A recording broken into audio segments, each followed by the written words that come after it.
প্রিয় শিক্ষার্থীবৃন্দ, GK ideal degree কলেজের অনলাইন ক্লাসে আমি মোহাম্মদ আশরাফুল আলম খান ফিনান্স, ব্যাংকিং ও বিমা দ্বিতীয় পত্রে কেন্দ্রীয় ব্যাংকের কার্যাবলী নিয়ে আলোচনা করছি। কেন্দ্রীয় ব্যাংক মূলত এমন একটি ব্যাংক যা নোট ইস্যু ও মুদ্রা প্রচলনের সম্পূর্ণ অধিকার ভোগ করে, কিন্তু বর্তমানে কেন্দ্রীয় ব্যাংকের কার্যের আওতা, পরিধি ও কার্যাবলী বিস্তৃতি লাভ করে। এই জন্য কেন্দ্রীয় ব্যাংকের অনেকগুলো বহুমুখী কাজ সম্পূর্ণ করতে হয়।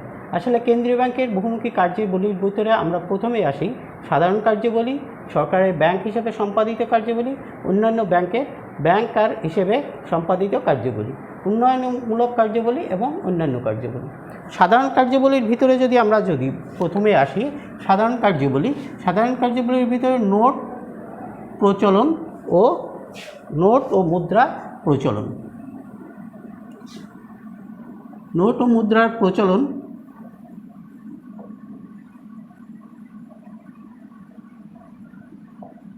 নোট ও মুদ্রার প্রচলন বলতে বোঝায় কেন্দ্রীয় ব্যাংকের নোট ও মুদ্রার প্রচলনের উপর ভিত্তি করেই কেন্দ্রীয় ব্যাংকের উদ্ভব হয়। একটি দেশের অর্থনৈতিক কর্মকাণ্ডের কী পরিমাণ নোট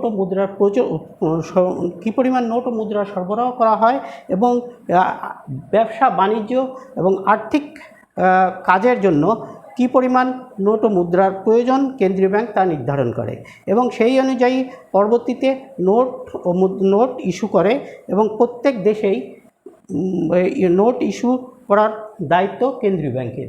দ্বিতীয় কার্যাবলীর ভিতরে আসে ঋণ নিয়ন্ত্রণ।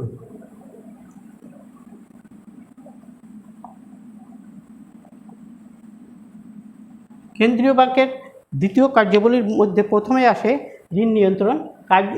ঋণ নিয়ন্ত্রণ মূলত বাণিজ্যিক ব্যাংকসমূহ এবং আর্থিক প্রতিষ্ঠানগুলো বিভিন্ন মেয়াদে ঋণ প্রদান করে থাকে এবং প্রয়োজনে অতিরিক্ত অর্থ সরবরাহ করে বাজারে মুদ্রাস্ফীতি সৃষ্টি করে। এই জন্য অতিরিক্ত মুদ্রা যেমন বাজারে মুদ্রাস্ফীতি এবং মুদ্রা সংকট দুটোই একটি দেশের অর্থনৈতিক কর্মকাণ্ডের জন্য ক্ষতিকর। এই জন্য কেন্দ্রীয় ব্যাংক তার স্বল্পতা এবং আধিক্যতা নিয়ন্ত্রণের মাধ্যমে, সমতার মাধ্যমে কাম্য ঋণ নীতি অবলম্বন করে। এই জন্য অর্থনৈতিক স্থিতিশীলতার জন্য কেন্দ্রীয় ব্যাংক ঋণ নিয়ন্ত্রণ করে এবং কেন্দ্রীয় ব্যাংক এখানে খোলাবাজার নীতি, ব্যাংক হার নীতি ইত্যাদি প্রদান করে থাকে। এবং বৈদেশিক বিনিময় হার নিয়ন্ত্রণ। বৈদেশিক বিনিময়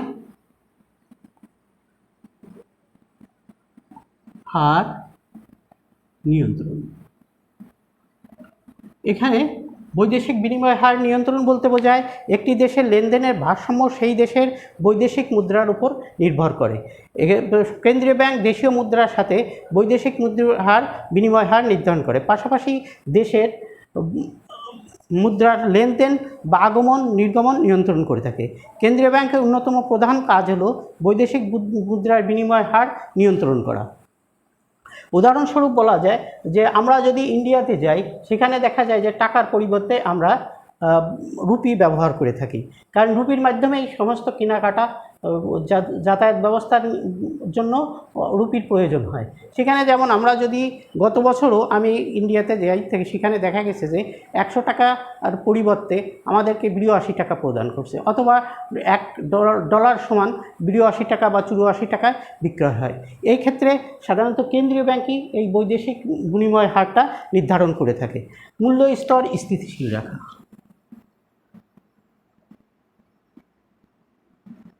মূল্য স্তর স্থিতিশীল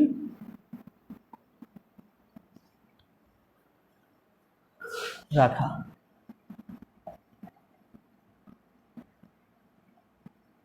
একটা দেশের অর্থনৈতিক ক্ষেত্রে কেন্দ্রীয় ব্যাংকের গুরুত্বপূর্ণ ভূমিকা থাকে মূল্য স্তর স্থিতিশীল রাখা।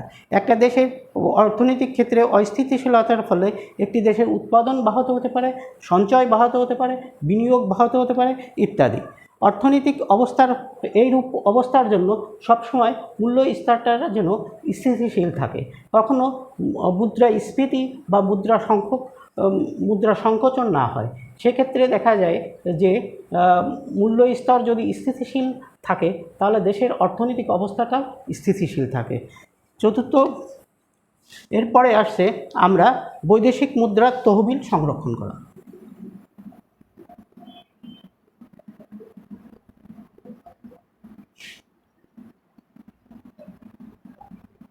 বৈদেশিক মুদ্রার তহবিল সংরক্ষণ। বৈদেশিক মুদ্রার তহবিল সংরক্ষণ বলতে বোঝায় বৈদেশিক মুদ্রা সংরক্ষণ করাও কেন্দ্রীয় ব্যাংকের প্রধান কাজ। বৈদেশিক মুদ্রার ঘাটতি অথবা আধিক্য উভয় অর্থনীতির জন্য ক্ষতিকর। এই জন্য কেন্দ্রীয় ব্যাংক কাম্য বা অপটিমাম লেভেলে বৈদেশিক মুদ্রার তহবিল সংগ্রহ করে, যাতে আমদানি ও রপ্তানির মধ্যে ভারসাম্য বা সমস্যা না হয়। কর্মসংস্থান সৃষ্টি।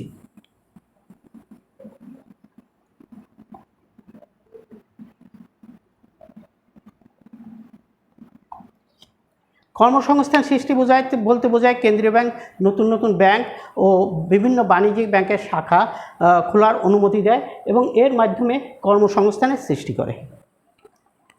এছাড়াও আমরা স্বর্ণমান সংরক্ষণ করা।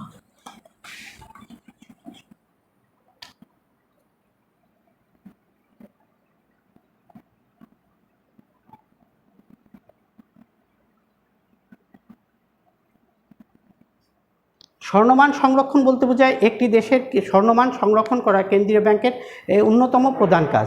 স্বর্ণ বা রূপার ভিত্তিতে ইস্যু করা হয় মুদ্রা ব্যবস্থা এবং একটি জরুরি বিষয় সেটা হলো কেন্দ্রীয় ব্যাংক স্বর্ণ মজুদের বিপরীতে নোট ইস্যু করে থাকে। এরপর আমরা যদি আসি সরকারের সম্পাদিত কার্যাবলীর ভিতরে প্রথমে আসে সরকারি তহবিল সংরক্ষণ করা।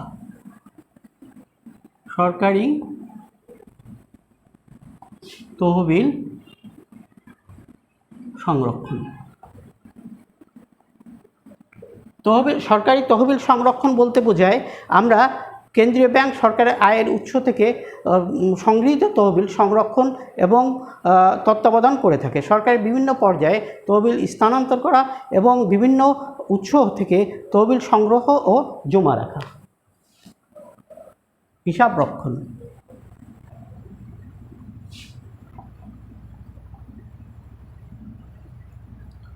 উন্নত সরকারের ব্যাংক হিসাবে হিসাব রক্ষণ হিসাবে সরকারের আয় ব্যয়ের হিসাব সংরক্ষণ করা এবং অর্থ জমা করা এবং স্থানান্তর করা। পাশাপাশি বিভিন্ন বিভাগ, মন্ত্রণালয় এবং প্রতিষ্ঠানের হিসাব সংরক্ষণ করা কেন্দ্রীয় ব্যাংকের প্রধান কাজ। অর্থনৈতিক উপদেষ্টা।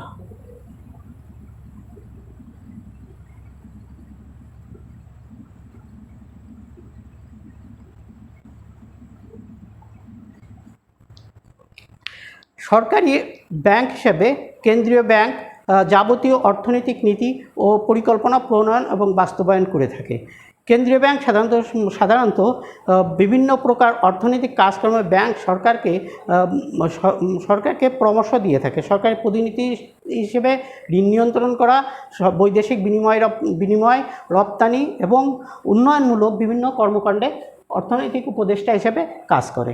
রাজস্ব সংগ্রহ।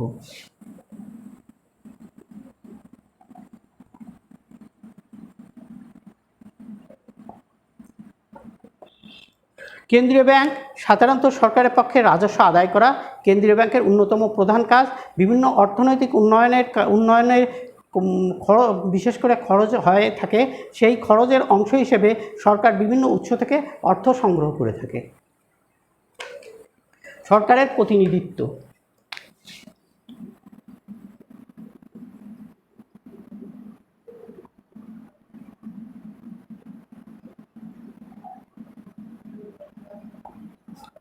সরকারের প্রতিনিধি হিসেবে কেন্দ্রীয় ব্যাংক বিশেষ কাজ করে থাকে।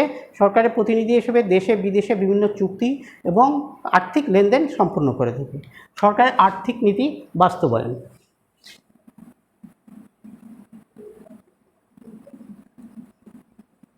সরকারের আর্থিক নীতি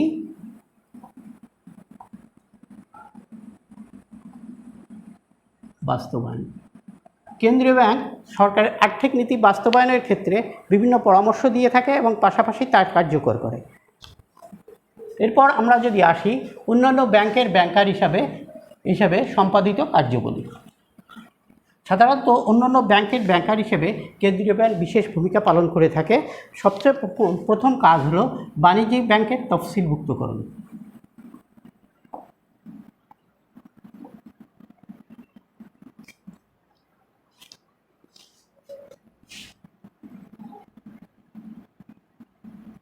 তালিকাভুক্তকরণ বা তফসিলভুক্তকরণ।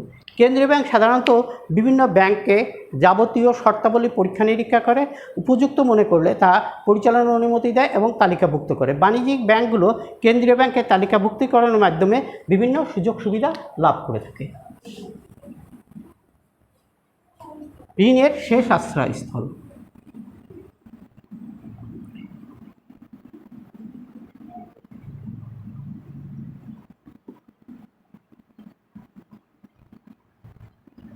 সাধারণত দেখা যায় যে অন্যান্য ব্যাংকগুলো ঋণের শেষ আশ্রয়স্থল হিসেবে কাজ করে কেন্দ্রীয় ব্যাংক। কারণ তালিকাভুক্ত ব্যাংক অনেক সময় দেখা যায় যে ঋণ প্রদানের ক্ষেত্রে তাদের আর্থিক সমস্যা হয় বা অর্থ সংগ্রহ করতে বা অর্থ মজুত করে ঋণ প্রদান করতে অনেক সমস্যার সম্মুখীন হয়। তখন তারা সর্বশেষ স্থান হিসেবে কেন্দ্রীয় ব্যাংকের কাছ থেকে অর্থ বিভিন্ন রেটে, ব্যাংক রেট অনুযায়ী সে ঋণ গ্রহণ করে এবং ঋণ প্রদান করে। এই জন্য বলা হয় central bank is the leader of last treasure resort. Central bank is the lender of last resort. অর্থাৎ এখানে কেন্দ্রীয় ব্যাংক সর্বশেষ ঋণের শেষ আশ্রয়স্থল হিসেবে কাজ করে। এরপরে যদি আমরা আসি নতুন শাখা খোলার অনুমতি।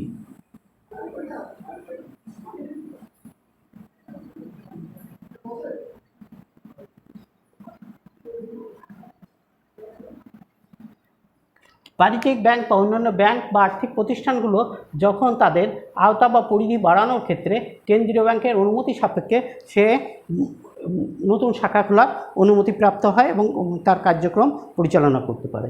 এরপর আসে নিকাশ ঘর। নিকাশ ঘর বলতে বোঝায় আমরা যে ব্যাংকিং আন্তঃব্যাংকিং লেনদেন দেনা পাওনার নিরাপত্তা নিকাশ ঘরের দায়িত্ব পালন করে। প্রত্যেক তালিকাভুক্ত ব্যাংকই কেন্দ্রীয় ব্যাংকের হিসাব থাকে। কেন্দ্রীয় ব্যাংক এই হিসাবের জমাকৃত অর্থ থেকেই ব্যাংকগুলোর হিসাবের ডেবিট ক্রেডিট করে নিকাশ ঘরের কাজ করে থাকে। সাধারণত দেখা যায় যে বাংলাদেশ ব্যাংকের যে সমস্ত জায়গায় বাংলাদেশ ব্যাংক নাই সেখানে নিকাশ ঘরের দায়িত্ব পালন করে সোনালী ব্যাংকসমূহ। কারণ যে সমস্ত জায়গায় কেন্দ্রীয় ব্যাংকের অবস্থান নাই সেক্ষেত্রে তার প্রতিনিধি হিসাবে সোনালী ব্যাংক নিকাশ ঘরের দায়িত্ব পালন করে থাকে। এছাড়া ব্যাংকের কার্যাবলী নিয়ন্ত্রণ।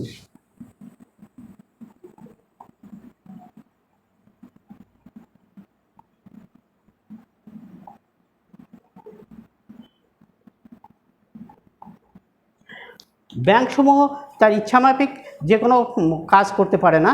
সম্পূর্ণ কেন্দ্রীয় ব্যাংকের বাণিজ্যের উপর কড়া নজরদারি করে এবং বাণিজ্যিক ব্যাংকগুলো ব্যাংকগুলো তেনভাবে যে কোনো অন্যায়মূলক কার্যক্রমের সাথেও জড়িত হতে পারে না। এখানে সাধারণত কেন্দ্রীয় ব্যাংকের উপর কড়া নজরদারি রাখে। ঋণ আদায়ে সহযোগিতা করা।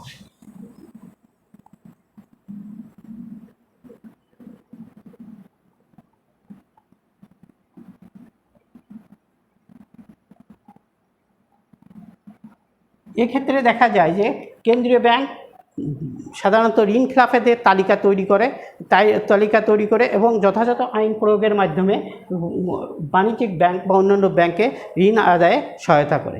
উন্নয়ন কার্যাবলীর ভিতরে যদি আমরা আসি তাহলে দেখা যায় যে একটি দেশের অর্থনৈতিক উন্নয়নের ক্ষেত্রে সাধারণত কৃষি, শিল্প, বিভিন্ন ধরনের এবং উন্নয়নমূলক কাজ বা উন্নয়ন ব্যাংক সমূহ সাধারণত কেন্দ্রীয় ব্যাংকের মাধ্যমেই হয়ে থাকে। বৈদেশিক বাণিজ্যের উন্নয়ন। আমরা যদি উন্নয়নমূলক কার্যাবলী দেখি, বৈদেশিক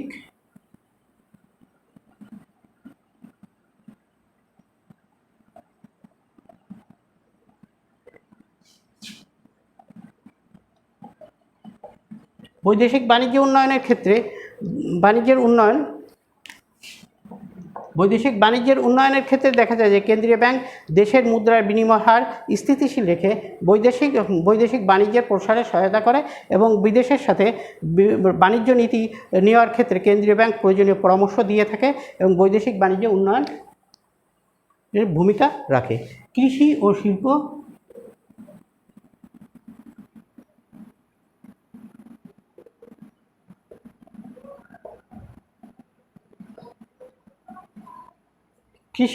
উন্নয়নের ক্ষেত্রে কেন্দ্রীয় ব্যাংক একটি দেশের কৃষি ও শিল্প খাতের উন্নয়নের পরিকল্পনা প্রণয়ন ও বাস্তবায়নে সহায়তা করে।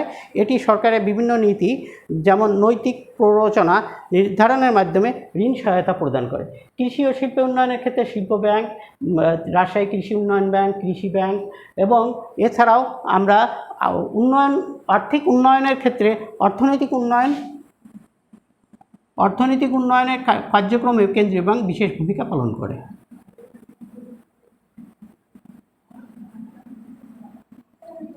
অর্থনৈতিক উন্নয়নের ক্ষেত্রে দেশের কেন্দ্রীয় ব্যাংক একটি দেশের কৃষি শিল্প বৈদেশিক বাণিজ্যের অনুন্নত ক্ষেত্রগুলোকে চিহ্নিত করে পরবর্তীতে সেই অনুযায়ী আর্থিক নীতি তৈরি করে এবং বাস্তবায়নের মাধ্যমে সরকারের উন্নয়নমূলক কাজ করে থাকে।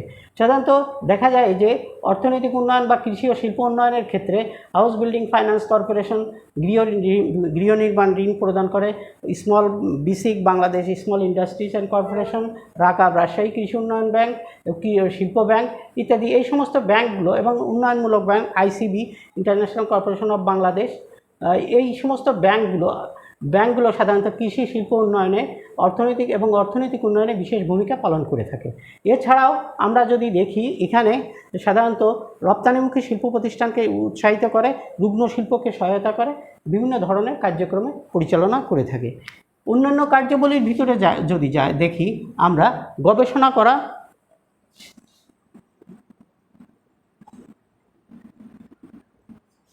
গবেষণামূলক কাজ একটি দেশের সামগ্রিক অর্থনীতির অগ্রগতির জন্য নতুন অর্থনৈতিক পরিকল্পনা গ্রহণ করে এবং সেই অনুযায়ী একটি দেশের অর্থনৈতিক কার্যক্রমও পরিচালিত হয় এবং কেন্দ্রীয় ব্যাংক এই কার্যক্রমটা বিশেষভাবে পরিচালনা করে।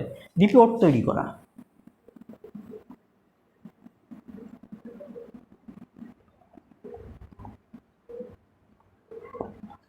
কেন্দ্রীয় ব্যাংক সাধারণত বিভিন্ন ধরনের অর্থনৈতিক নীতির তথ্য সংগ্রহ করে গবেষণা রিপোর্ট তৈরি করে এবং এই ব্যাংক দেশের বর্তমান অর্থনৈতিক ও ব্যাংক ব্যবস্থার চিত্র প্রকাশ করে।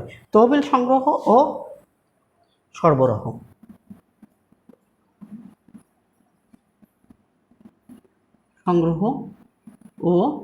সরবরাহ।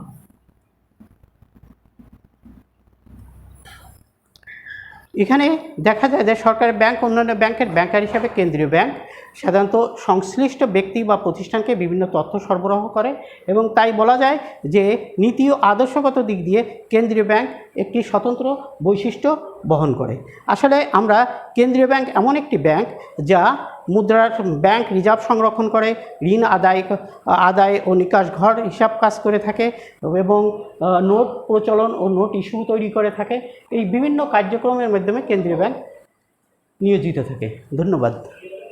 আগামী ক্লাসে অন্য বিষয়গুলো নিয়ে আলোচনা করব। এর ভিতরে আমরা যদি প্রথম পত্রের বিষয় দেখি তাহলে দেখা যায় যে টাইম ভ্যালু অফ মানি। এখানে টাইম ভ্যালু অফ মানির ভিতরে আমরা 3-4টা বিষয় নিয়ে আসতে পারি, ফিউচার ভ্যালু এবং প্রেজেন্ট ভ্যালু। এছাড়াও আমরা মূলধন